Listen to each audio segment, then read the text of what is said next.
Faleminderit, zonja nënkryetare e Kuvendit. Para se të ndalej për disa çështje të rëndësishme që kanë të bëjnë me sigurinë kombëtare në Shqipëri, dua të them dhe unë diçka në lidhje me largimin e fondacionit Hans Seidel nga Shqipëria. Ky është një lajm shumë i keq dhe fakti që pas mbi 30 vjetësh që ndihmon Shqipërinë, largohet në këtë moment pa dhe në një shpjegim objektiv, sigurisht që është një lajm shumë i keq për ne. Për sa kohë, ky fondacion ka një kontribut të jashtëzakonshëm për shoqërinë shqiptare, veçanërisht për forcimin e administratës, për forcimin dhe rritjen e kulturës politike në Shqipëri. Personalisht u jam mirënjohës, sepse më mend që kur kam qenë student, kam marrë pjesë në shumë prej trajnimeve të këtij fondacioni, dhe do të dëshironim të kishim edhe një shpjegim më esencial sepse ky fondacion në këtë moment largohet nga Shqipëria, aq më tepër në këtë moment ku kemi sfida të tjera për të trajtuar. Pra ky është një lajm i keq. Zonja nënkryetare, do të dëshiroja të kisha ministren e brendshme këtu në sallë, e cila ka vendosur të iki, sepse në fillim të muajit nëntor erdhi në një seancë ligjimore në Komisionin e Sigurisë Kombëtare, edhe u mburr që kemi numër më të vogël të vrasjeve në Shqipëri, rreth 29 vrasje, duke thënë që jemi një nga vendet më të sigurta në Evropë. Dhe pa kaluar gjysmore nga kjo deklaratë, në Rinas, në vendin më të ruajtur në Shqipëri, vetëm 20 metra larg zonës VIP të aeroportit, ndodh një ekzekutim mafios ndaj një personazhi që fatkeqësisht humbi jetën i grupeve kriminale, i shoqëruar nga një oficer i strukturave të policisë që dhe ai humbi jetën. Por jo vetëm kaq, gjatë gjithë muaj ka pasur edhe disa ngjarje të tjera kriminale, të cilat tregojnë sa larg jemi një vendi të sigurt.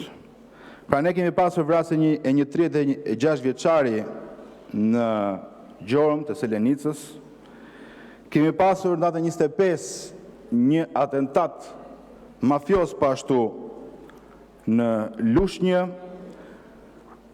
dhe vrasjen e biznesmenit Hyka pak ditë më përpara në Elbasan.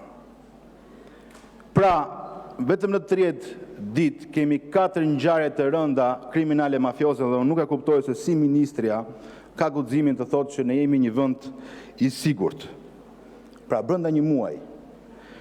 Pra kjo do të thotë që krimi organizuar në këtë vend ka aq siguri dhe ka atë mbështetje politike dhe të policisë, sa në vendin më të ruajtur në Shqipëri, pa pikërisht 20 metra larg hyrjes ku futet kryeministri dhe të gjithë personalitetet shtetërore për të udhëtuar, që është teorikisht do të jetë vendi më i mbrojtur, kryet atentat mafios.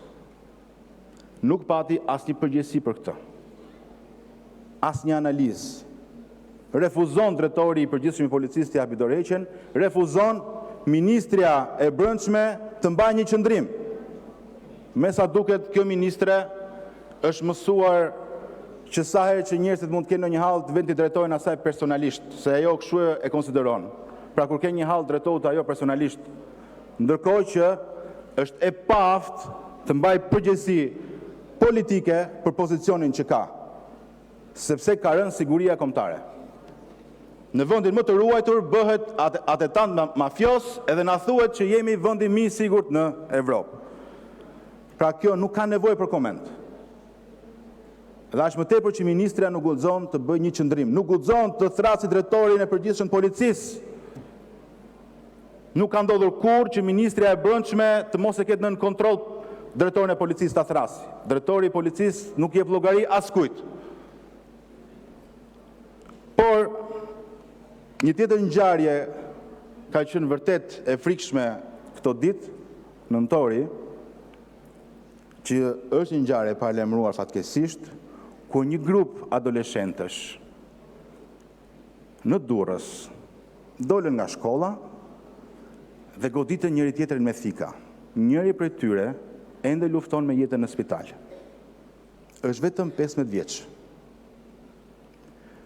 Është motamo si ngjarja me Martin Canin afërsisht një vit më përpara, i cili humbi jetën fatkeqësisht.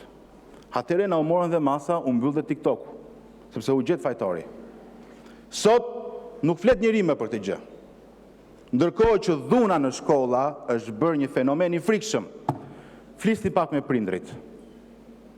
Kanë frikë të çojnë fëmijët në shkolla. Mësuesit ngrenë duar lart, nuk marrin përgjegjësi. Kanë frikë të flasin mësuesit. Edhe në rastin e Durrësit, kur ju kërkua drejtoreshës së shkollës të thotë diçka, nuk flasta sepse ndodhi jashtë derës së shkollës. Ka frikë drejtoresha të flasë, sepse është në kontrollin politik. Ndërkohë, nga monitorimi që është bërë shkollave, nga institucionet ndërkombëtare, siç është UNICEF-i apo Save the Children, vitin e kaluar raportojnë që mbi 40% e nxënësve në shkolla kanë pësuar dhunë fizike dhe më pak se gjysma i kanë raportuar. Më pak se gjysma. Çfarë zgjidhje ka për këtë Ministria e Brendshme? Një policë të dera. Vjen një policë të dera aty edhe nuk ka më dhunë në shkolla. Dhe nuk e di se si ende Ministria e Brendshme nuk mban një qëndrim për këto ngjarje kriminale. Dhe aq më tepër kur thot që jemi vendi më i sigurt në Evropë. 29 vrasje thot. I vritet biznesmeni me snajper në Elbasan, vritet një tjetër antar i grupeve kriminale në Rinas, ministria ende nuk ka aftësinë të mbajë qëndrim. Tani, çështja është që në këtë situatë të kriminalitetit,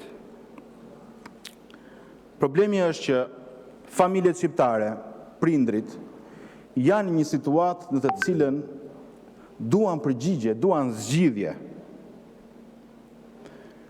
E keni vëre, besoj që në media, lajmet dhe kronikës janë më të ndjekura dhe për arsye, sepse sa e ndodh një ngjarje, të gjithë prindrit kanë sy televizion, se kanë frikë se mos del fëmia i tyre.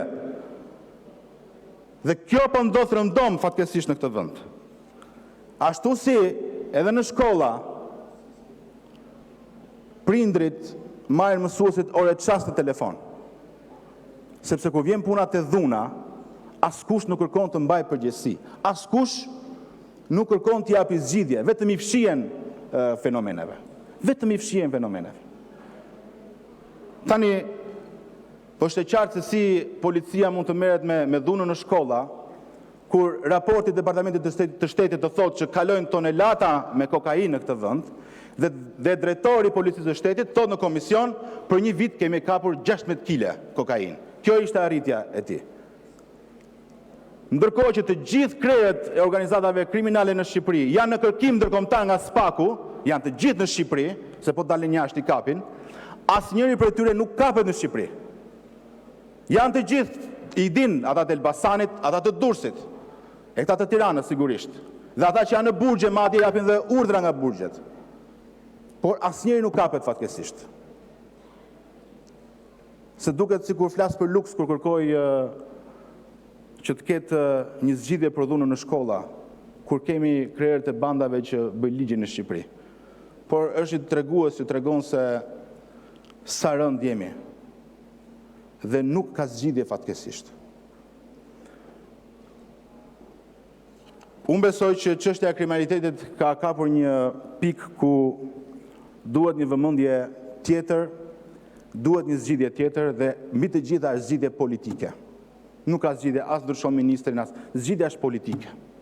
Sa kohë në kreun e qeverisë kemi Edi Ramën, nuk mund të ketë zgjidhje me krimin e organizuar, sepse është pjesë e sistemit me të cilin ai mban pushtetin.